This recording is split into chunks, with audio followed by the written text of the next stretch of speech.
5, 4, 3, 2, 1. But who's counting, right? And his name is Major. Oh, ladies and gentlemen, please welcome Major Garrett. From the nation's capital. Major, fantastic. It's The Takeout. This is a major achievement. With CBS News Chief Washington Correspondent, Major Garrett, yes, CBS, yes, hi. Major Garrett. Major, that's nonsense, and you should know better. Is Major out of the doghouse? The answer is yes. Welcome to the very best part of my broadcast week. I'm Major Garrett. Welcome to The Takeout at one of our familiar places in Washington, D.C., the Dubliner. We are talking about the debt ceiling and the debt limit crisis. And if you don't like that story, folks, well, too bad, because it's a real deal. And we have at our table here at the Dubliner someone who is not directly involved in the negotiations to resolve this pending fiscal crisis, but he is, I think it's fair to say, negotiation adjacent. Brendan Boyle, Democrat from Pennsylvania, ranking Democrat on the House Budget Committee. What that means is whenever there's a deal, ladies and gentlemen, and trust me, there'll be a deal eventually, one of the obligations for Brendan Boyle will be to sell it to his House Democratic colleagues. Congressman, great to see you. Yeah, good to be here, and it's nice to be back in the Dubliner. I may have been here once or twice previously. Probably not with so much coffee. This setup is very impressive here. This is not the norm. And before we get into the details of our conversation, I want to say a special hello to two members of the ever-widening Takeout Radio Network, WDEL in Wilmington, Delaware, and WOND in Linwood, New Jersey, radio stations I believe the congressman is somewhat familiar with. They are both in the Philadelphia media market, yeah. So special hello to both of them. So let's start with some things that happened overnight. Fitch, which is one of the rating watch services, issued an advisory, and we are recording this on May 25th, so Thursday. So the evening of May 24th, Fitch said it has moved America's AAA bond rating to ratings watch negative. What does that mean, and what does that tell those involved in these negotiations that they ought to be about? Well, it's very serious, and it's not surprising. I mean, if we go back, Major, 6 months ago, I said at the time when I first started to get questions about the debt ceiling, I said that in my view, this would be the most serious moment as a country we face since the debt ceiling drama and showdown of 2011. In that case, we came within a few days of breaching the debt ceiling, which would mean the first ever default in American history, be a catastrophic event, not just for the United States, but for the economy worldwide. That was avoided in the summer of 2011. However, just all of that drama, just by getting so close and flirting with default, we suffered the first ever credit downgrade in American history when I believe it was Standard & Poor's. Standard & Poor's, correct. Downgraded us. And the result of that, according to the Government Accountability Office, the result of that was billions of dollars of increased borrowing costs for the U.S. taxpayer, as well as the U.S. government. So here we are again, flirting again with disaster, only, less than a week now from the earliest possible X date.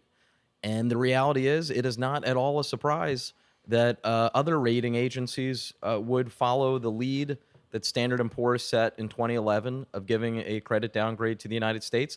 And the closer we get to the X date, the worse it will get. What is the status of negotiations as you understand them to be? Well, at this moment, knowing that any negotiation is a fluid situation, I have spoken to a couple of the four people who are directly in the room. Those are private conversations, so I'm not going to get into specific details. But I think I think it is safe to say, I'm getting to kind of the mood music is one of those terms they use in a situation like this. It is, I think, markedly more positive now than a couple days ago. That's also not terribly surprising to me because, again, the closer we get to the X date, the motivation increases for everybody to get to an agreement. But the frustration is we shouldn't be in this situation. But you're in it. Yeah. The debt ceiling has been raised 103 times since 1940. 103 times.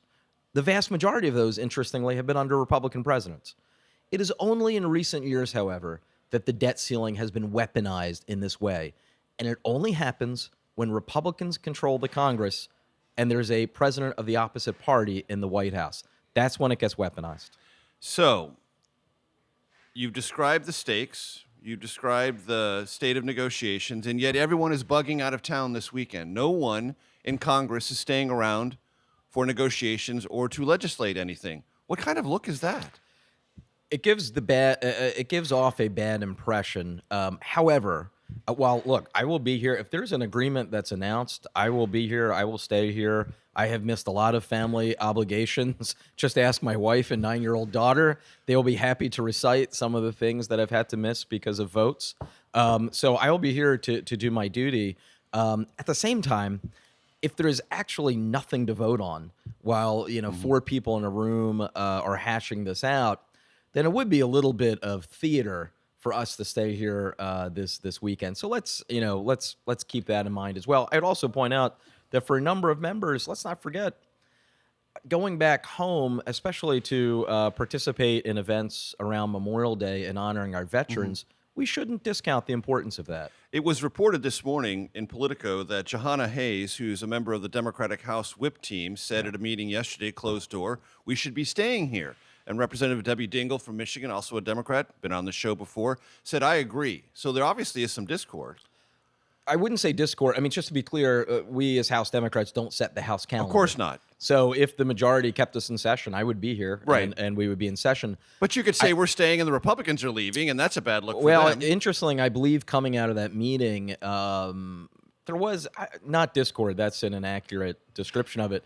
But there were some members, I think, on my side who were going to make the judgment to stay here just to prove the point that we should not leave, while I think there will be others who will be honoring commitments in their district. So in the end, it ends up being a member-level discussion. But, the reality is the ultimate power to end this standoff lies with Kevin McCarthy and House Republican leadership. All of this theater, all of the drama, histrionics, however you want to call it, it's all unnecessary. This is not the way the world's leading superpower should govern. I just last weekend it was not on vacation. I flew to Europe, to NATO. I serve as part of the U.S. delegation to the NATO Parliament. I can't begin to tell you the level of freakout among our colleagues of mine, folks who serve in their respective parliaments of the 30 other NATO countries, between the dysfunction that happened in the Trump years, and then especially January 6th, and now this. We keep giving the impression to allies and enemies alike that the United States does not have a functional government, and that is dangerous on the world stage. And when you say the level of freak out, how do they verbalize that to you? What kind of questions do they ask you? Yeah, remember, these are politicians speaking to other politicians, right? I have friends who I've gotten to really know over the last 5 years that I've served in the NATO Parliament, friends in the British Parliament, the Bundestag, et cetera, and they'll just come up to me, hey, Brendan, what is this debt ceiling issue? And you guys might default. And I got questions about it constantly because, there's the old saying that if America sneezes, Europe catches a cold. Mm-hmm. So a lot of them wanted to know about it. Almost none of them, all of them except for Denmark, do not have the debt ceiling. So they were asking me about it. They consume American media. They follow American politics incredibly closely. And so they knew that something disastrous might happen, and they were trying to get the latest from me because if we do go over the cliff, they have to prepare for the impact that would have on their budgets. And did you get the impression that this debt ceiling crisis is symptomatic, in their view, of a decay of American democracy? I wouldn't call decay, or I wouldn't use the word decay, but I would say they see it as yet another chapter in a book that started to be written in 2016 of a great American dysfunction and a real worry about how solid we are as the world's leading superpower. That, coupled with they still are deeply concerned about the 2024 presidential election.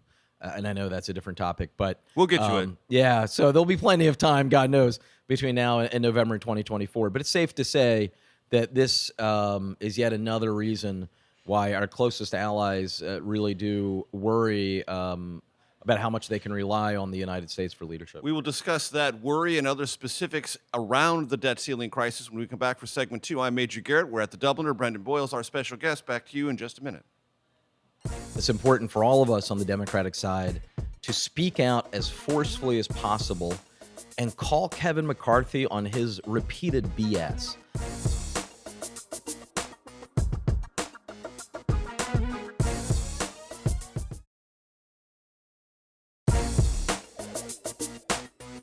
From CBS News, this is The Takeout with Major Garrett. Welcome back to The Takeout. Dubliner is our special host this week. Again, we are recording this the morning of May 25th. This is Thursday. I don't think a lot of events are going to happen over this weekend that are going to make this conversation irrelevant, but some things might happen over the weekend that might add a little bit more context to it. But Brendan Boyle is our special guest. He's the ranking Democrat on the House Budget Committee. As I said in the intro, he's adjacent to these negotiations. He's talking to everyone at the White House. Congressman, let me ask you this. It's becoming increasingly clear that some Democrats are not pleased with the way the White House has approached this. I think the messaging has been off. The White House hasn't driven a politically potent response to House Republicans. And they see Kevin McCarthy, the Speaker of the House, the leading Republican, doing gaggles and stop-by conversations with reporters every day, and they hear nothing from the White House. Are you as frustrated? So let me preface this by saying... Big breath in. I saw that. I know what that means. That I'm literally one of the earliest endorsers in Congress of Joe Biden. I went to him personally to urge him to run for president back in 2018 because I believed then and still believe that he was our best candidate to beat Donald Trump and that he would be a damn good president.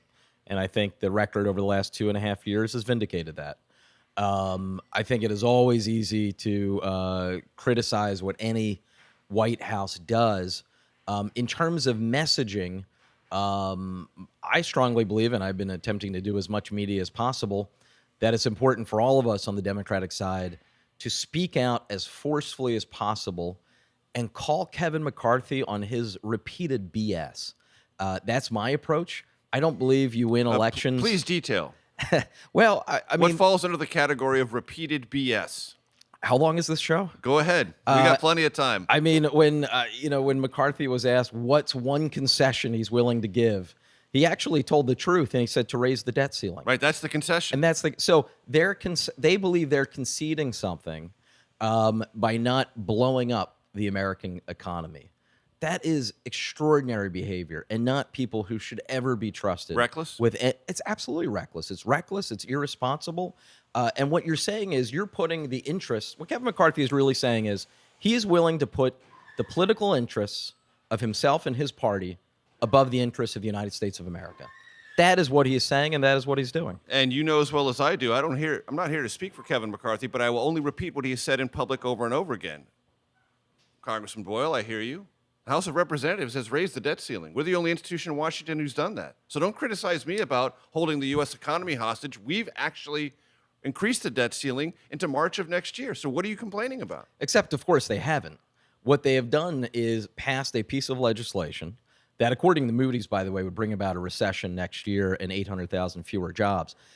It's a piece of legislation that has so many strings attached. What they have actually done is said, well, look, we will agree not to blow up the national and international economy, but you must be forced to accept every single one of these Republican demands that are so unpopular and so extreme that when Republicans had full control of Washington 5 years ago, they couldn't even get any one of them passed.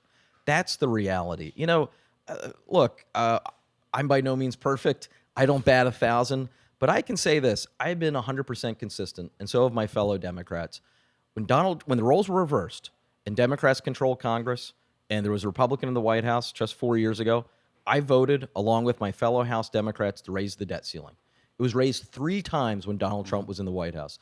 There are only these sorts of games, shenanigans, again, when Republicans control Congress and there's a Democrat in the White House. And I would say it's only in the recent years, really this century, that we have seen the debt ceiling weaponized in this way. That's why I've always been the most forceful advocate for either scrapping the debt ceiling or dramatically reforming it, because this is really dangerous. And if we keep tempting fate like this, Garrett, or Major, we are eventually going to go over the cliff. May not be this time, but to have to be perfect 100% of the time with these sort of stakes, it's just not wise. Is June 1st a real date in your mind? So it is real. I've heard some of the Some Republicans tell me, I don't think so. Nancy Mace was on this program last week saying, I don't think June 1st is the real date. I think we can go by it. I could go off on a whole tangent of the sort of rejection of experts and facts that you increasingly see on the right. I think some of them, by the way, I think it's actually a minority of them from the Republicans. I have a lot of friends on the other side. I talk to them. I do think it's a minority of House Republicans who don't believe the X date is real. But for some, it's all part of this rejection of any sort of objective facts. What we do know... And institutional norms. Correct. Oh, absolutely. What we do know is that Moody's thinks it's June 8th. Goldman thinks it's June 8th. The Bipartisan Policy Center thinks it's somewhere between June 3rd and June 8th. What Secretary Yellen has said repeatedly in her letter, it is as early as June 1st. Right. Because, of course, a lot of this relies on projections. Right. So the reality I think what is... the Treasury Secretary is conveying is June 1st is the date I can guarantee that under every single imaginable circumstance, Treasury can pay every single bill. But after June 1st, that, I can't guarantee sure. it. Right. So that's not something to play around with. So to me, I mean, June 1st is absolutely real.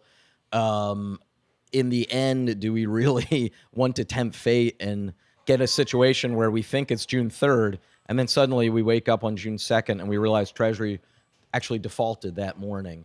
That's not a scenario we want to. I breach. Mentioned Nancy Mace on this program last week. The other thing she said was June 1st may not be real, and even if it is, we can prioritize. We can pay certain bills. I want you to address that from your perspective. Yeah, that's a fairy tale. Magical thinking?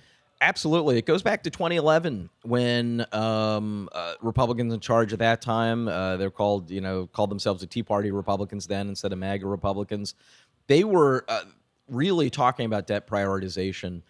Every Treasury Secretary since then, both Democratic and Republican, has made clear there is no mechanism whatsoever for debt prioritization. Steve Mnuchin, Treasury Secretary to President Trump, said that. Correct. So that's what I'm pointing out. Yeah. So, I mean, every Treasury Secretary, including Steve Mnuchin, who, of course, was appointed by a Republican president. So the mechanism doesn't exist. In reality, debt prioritization is default by another name. You're just choosing which bill you're not paying. Right. And if you do that with your credit card company, the credit card company not paid doesn't say you're prioritizing. It says you're defaulting. Correct. And that's my understanding. I don't have any lived experience with that, ladies and gentlemen. I really don't. But and charges you a higher in the 20s, it was close. My 20s, it was kind of, I'll hear about your Dubliner stories later, Major. We'll swap them. Yeah, look, I mean, the reality is, and Kevin McCarthy uses a bizarre credit card analogy. Let me use the more accurate one, and that is the situation we're in right now is we use the credit card. The bill is sitting on our table. The due date is as early as June 1st.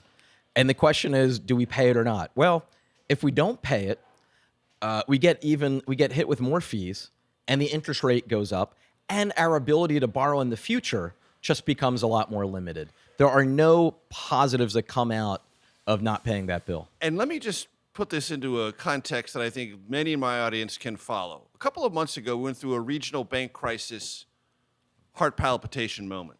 Yeah. The regional banks are still under some stress. Higher interest rates and higher borrowing costs make their particular stress situation now worse. True? That is, without question, correct. The dramatic rise in Fed rates, it appears, exacerbated some of those situations. And let's not forget, there's no guarantee the Fed is done raising rates. They have only signaled a bit of a pause. But even if the Fed pauses and there's this debt crisis and the cost of borrowing goes up for the U.S. government, it will probably go up for regional banks. And if regional banks' cost of acquiring capital goes up, they're under more stress. Yeah. So even if you think this is just a D.C. thing, if you like your regional bank or you like the general idea of solvency among regional banks, this matters. Yeah, so this is a toxic brew. And oh, by the way, there are already projections the economy has begun to slow anyway. Mm-hmm. So when you take the uncertainty in the banks, specifically the regional bank sector, combine that with this sort of uncertainty that now the federal government, because of this dysfunction, is injecting into the economy, as I said, it's a toxic mix. And yet there is in Washington still a degree of nonchalance about all this. We'll talk about that general attitude of like, oh, it'll all work itself out. When we come back, segment 3 of the Takeout from the Dubliner. I'm Major Garrett. Brendan Boyle is our special guest. Back to you in just a second. There would be a question in the minds of those who buy our debt. They would wonder, hey, wait a minute, am I really going to get my money back?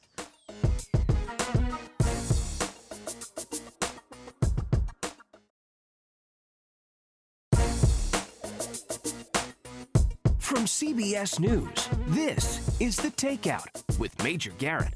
Welcome back to the Takeout. Brendan Boyle is our guest. Again, a special hello to 2 radio stations, part of the ever-widening Takeout Radio Network.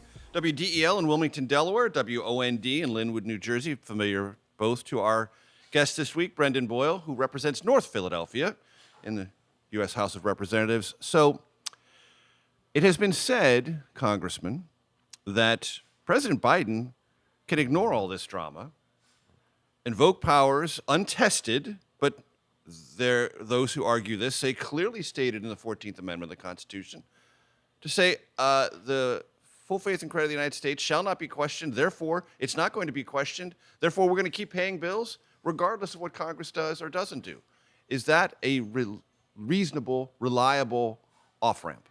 It is a strong constitutional argument. I've had the opportunity to speak to a number of constitutional law professors, academics, who seem pretty convinced of that. And certainly any layman's, I'm not a lawyer, any layman's reading of the text. Are you happy about that, not being a lawyer? I would say it's worked out all right, all things considered. But, you read the text, it seems pretty clear. That said, though, while I have never ruled out the president going down the 14th Amendment route, and I think he should still reserve that as an option, at the same time, I'm a pragmatist and recognize that there would still be some damage that we would suffer economically, because while this was being litigated in the courts, we don't know how the markets would react. Actually, I suspect they would be roiled, maybe not as bad as full-blown default, but not great either, because there would be a question in the minds of those who buy our debt. They would wonder, hey, wait a minute, am I really going to get my money back? And the reason why our interest rates are kept, compared to the rest of the world, our interest rates are comparatively low, because we are the world's reserve currency. We are the flight to safety. That's what AAA means, ladies and gentlemen. Yeah, and that would be called into question if you go down the 14th Amendment route. However, if you're right up against the X date and there isn't going to be an agreement and the president invokes it, then at that point it would seem to me to be the least bad option. How would you rate that as a probability? I'll stick with what I said in January, so I've been pretty consistent. I believed then and believe now this is without question the most serious danger with respect to the debt ceiling that we've faced nationally since 2011. I believe that we will ultimately reach an agreement and raise the debt ceiling, but I think the odds that we don't and that we default either by design or by accident are significantly above zero. They're below 50%, but they're well above zero. And there's a negotiating table at which sit either the Speaker of the House or his designated Republican negotiators. Garrett Graves and Patrick McHenry are the two. And Steve Ricchetti, longtime counselor to the president, knows legislative politics in Washington as well as any Democrat. Shalonda Young, who's the OMB director. And at some point, they could say, gentlemen, meaning the two Republicans, if we don't resolve this, the president will use the 14th Amendment, and guess what? You'll go to court to sue on behalf of default. Do you want to go to court and sue on behalf of default, House Republicans? That's the tenor of the conversation, isn't it? If this gets down to it? So I cannot, I can neither confirm nor deny that that's the tenor of the conversation. No, but it could be. It very well could be. I would point out, though, that I'd suspect in that instance, certain Republican leaders would be able to have their cake and eat it too, because in all likelihood there would be outside conservative groups that would be the ones would litigating fund some sort of lawsuit. And so there would be. They wouldn't be the ones directly suing. Plausible deniability. Although there is a question. And I asked that question who because would have lots of standing, Democrats, anyway. Lots of Democrats say, do that. Do that. Get the House Republicans to sue on default. Then we'll have the political upper hand. You're saying slow your roll. I'm saying, can we just be normal and raise the damn debt ceiling and not even deal with this nonsense? Because, we have real challenges as a country and problems we have to solve. The fact that we are spending so much time on this, which achieves nothing. Best case scenario, we avoid disaster. We don't actually achieve anything by going through all of this. And all this time and all this energy spent on the debt ceiling is time and energy that actually could be better spent solving America's problems. That's why this has to be, Major, this has to be the absolute last time we go down this debt ceiling dysfunctional route. We have to pass. I have my own bill. There are others that are out there. We have to reform this broken process because this just makes no sense. This is going to be a conversation about details, but also potential off-ramps. And you mentioned earlier, Congressman Brendan Boyle, that you talked to a lot of Republicans, have some who would even be classified as friends. So another way to work around this, at least in the House of Representatives, and get this to the Senate, is to use a discharge petition. Very quickly, ladies and gentlemen, you can do a quick Google search on this. Discharge petition is something that has the signatures of a sufficient majority of the House to bring it to the floor on an expedited basis. I'm compressing things, but that's the essence of it. Is that an option? It is an option. I have filed the discharge petition. I kind of knew that. Good setup. Yes, and I'm proud to say it now has 213 signatures. Every single House Democrat has signed. Interestingly, That's not enough, though, folks. You need 218. It's not enough, but it's actually more than have ever signed almost every discharge petition that has been initiated since they began keeping records on Are you this. talking to Republicans about signing it? So I am casually. I don't think it's clear that none of them are there yet. But have any of them as we signaled talked, to you they could get well, there? as we talked about before, this is a fluid situation. And as each day goes by that we get closer to the X date, the pressure increases exponentially. So where there might be a Republican today who's not willing to sign the debt ceiling, Who's a hard no? you get to May 30th. You get to May 31st. Suddenly that that impending deadline can concentrate minds. Look, I've always said the discharge petition. And then that hard no could become a hard maybe. I've always said the discharge petition was a long shot. I've been clear about that. Only 2 discharge petitions have been successful the last 25 years. But it's there as an option. It's there as an escape valve. And if we get to the point where it looks like this is just not going to get raised, again, I would urge, especially one of those Republicans who's in a Biden-won seat, who's up for re-election, this is an opportunity for you to be a hero and sign this discharge petition and to end this potential catastrophe. And folks, just real quickly, the way the discharge petition works, it is one of the very few vehicles for the minority party to force something onto the House floor. That's why all the Democrats have signed it, and why the majority party, the House Republicans, have yet to sign on to, because they control the floor, they control the schedule. This is an alternative. It's one of the very few, if not the only, legitimate alternative way the minority party can force something onto the floor. So that's why it has Democrats now, may get Republicans if this gets to a place of panic. Why do you think the volatility index in the major indices in this country, S&P, NASDAQ, and Dow, have been The problem goes back to the boy who cried wolf. I spoke on a panel a couple weeks ago, major global conference. I was on a panel to talk about the debt I run ceiling. that, by the way, major global conference. It wasn't overwhelming. It was unanimous that these financial industry leading folks absolutely were convinced, oh, this is Washington, D.C. politics, same old. You guys will figure it out. Haven't you gone through this before? Nothing to see here. I was struck by the degree to which they did not recognize that this is actually different, that this is like 2011. This is not like the debt ceiling disputes that have happened beyond, the major one that happened in 2011. There's the pun again, unintended. The reality is that, unfortunately, a lot of the folks in the markets and Wall Street and otherwise have lulled themselves into getting convinced that we will absolutely solve this in time. I hope they're right. I think it's more likely than not that they're right, but they don't recognize right now the tremendous risk that this doesn't get done in time. They are completely underappreciating it, and frankly, that's dangerous. It's May 25th, folks. Yeah. It's There's staggers a me. long holiday weekend coming. Yeah. There is almost no legislative time next week to move this through before June 1st. I'm not exaggerating. We'll talk about that. Again, I told you, ladies and gentlemen, it's going to be kind of a debt ceiling heavy show. It is. Brendan Boyle's our special guest. I'm Major Garrett from the Dubliner. Back for segment 4 in a second. The Republicans are very concerned about the border. Guess what? There would have to be layoffs of border agents as a result of the legislation they passed if it became law.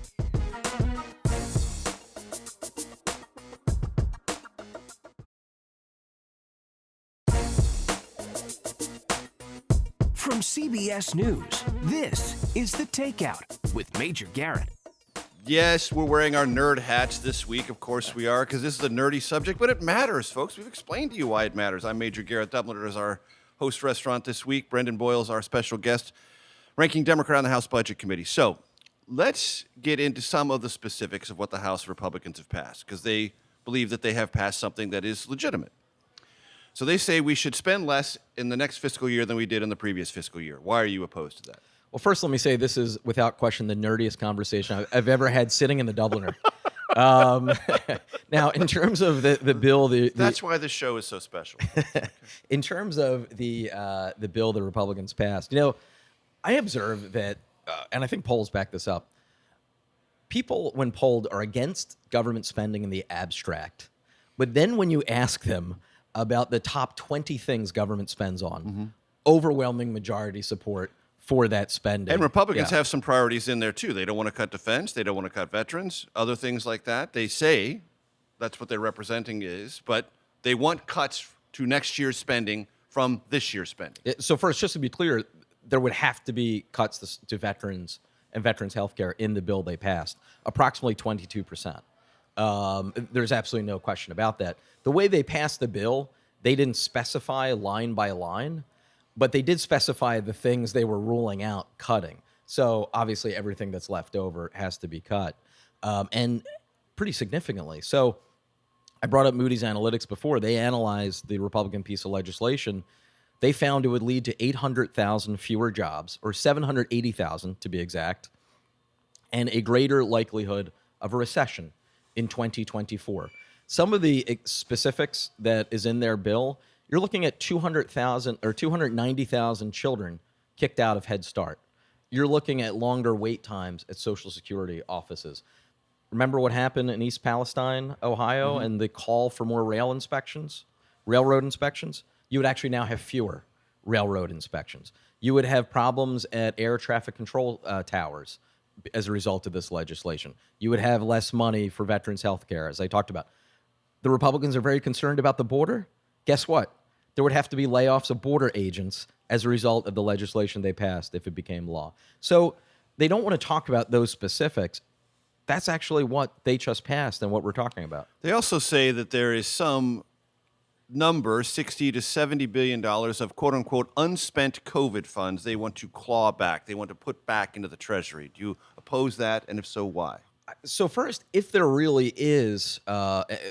there are varying numbers and opinions on just exactly how much unspent COVID How much do you think it is out there.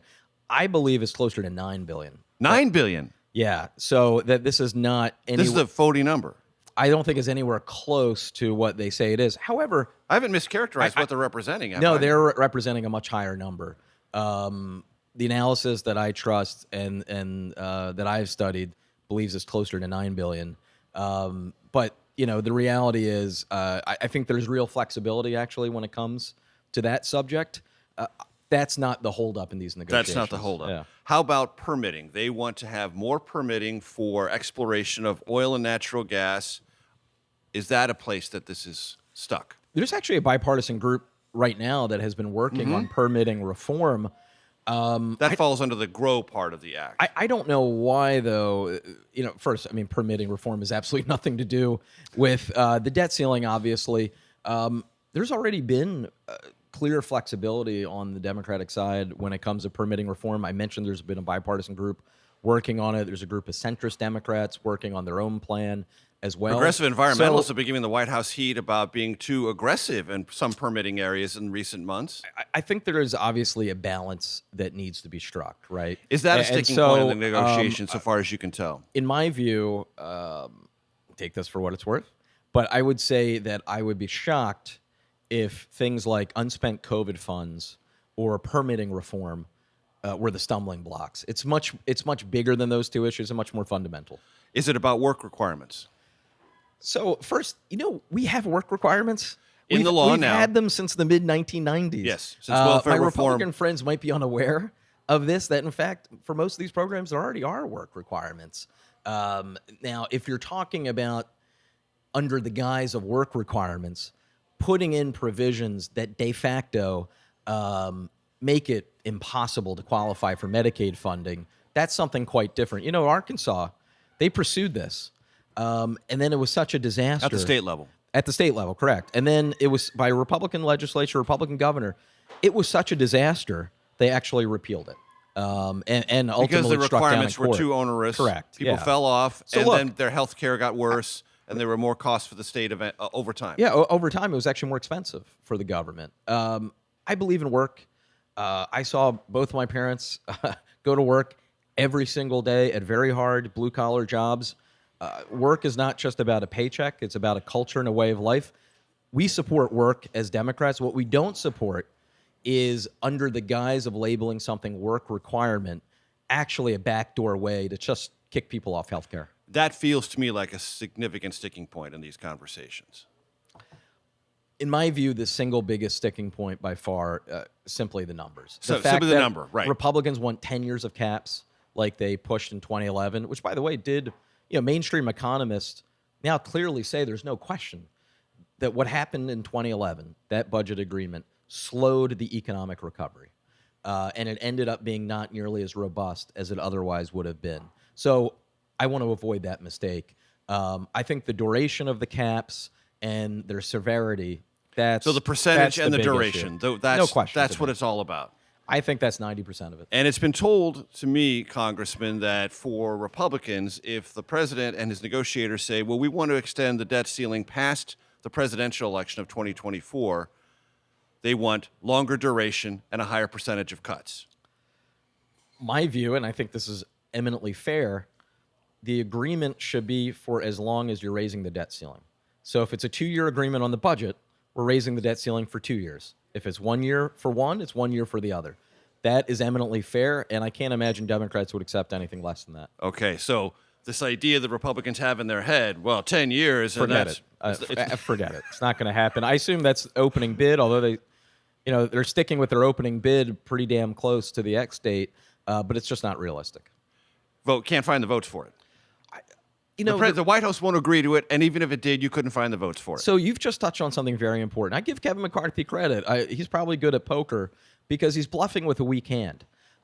He's trying to write checks that he can't cash. He thinks that he can get this big conservative wish list. At the end of the day, because of the politics of the House Republicans, he's going to need 50, 70, maybe 100 House Democratic votes. They're just not there if you're talking about 10 years of caps and some of this other stuff. Right, because I've been told, even when the compromise is set, the top line for McCarthy is maybe 160 to 170 House Republican votes. He'll have a lot of defections. Right. That means at least 60 or 80 Democrats. Notice when Donald Trump was president, and I mentioned that the debt ceiling was raised 3 times, notice how many Democratic votes were needed in order to raise the debt ceiling then. That is the voice of Brendan Boyle.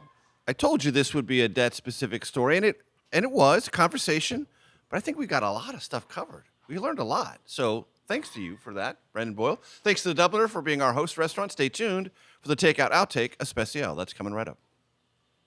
I know this is going to sound corny to some, but I don't care. My favorite movie is Rudy.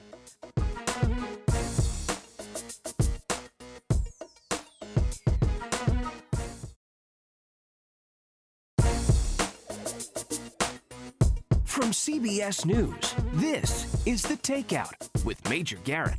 Welcome to your Takeout Outtake Especial. Brendan Boyle, congressman from North Philadelphia, is our special guest, ranking Democrat on the House Budget Committee. He's got votes. He's got to run across to the Capitol to cast. So we're going to move this along very quickly for the Takeout Outtake Especial. Real quick question. Is there any doubt in your mind, Brendan Boyle is an early endorser of President Biden, that he will be the Democratic nominee in 2024 and he will prevail whomever the Republican nominee is? Joe Biden will absolutely be the Democratic nominee. I would bet any amount of money on it. Yours and mine. Yeah, preferably yours, as long as I get my share of the taking. And then in terms of 2024, I believe we will win. But look, I'm from Pennsylvania, the single biggest battleground state in the country. The state was decided by less than 0.5% in 2016. It was decided by 1.2% in 2020. I believe 2024 will be a close election. I believe we will prevail. I think it's more likely we prevail if Donald Trump is the nominee. But I don't take 2024 for granted. I think it'll be a tough, close election. Every presidential election since 2000, with the exception of the one that happened literally in the middle of the Great Recession, every single one of the other presidential elections has basically been 4 points or fewer, and I think 2024 will be the same. Ron DeSantis on Twitter Spaces. He did a hell of a job. 25 minutes of Ron DeSantis being silent is the best 25 minutes I've heard from Ron DeSantis.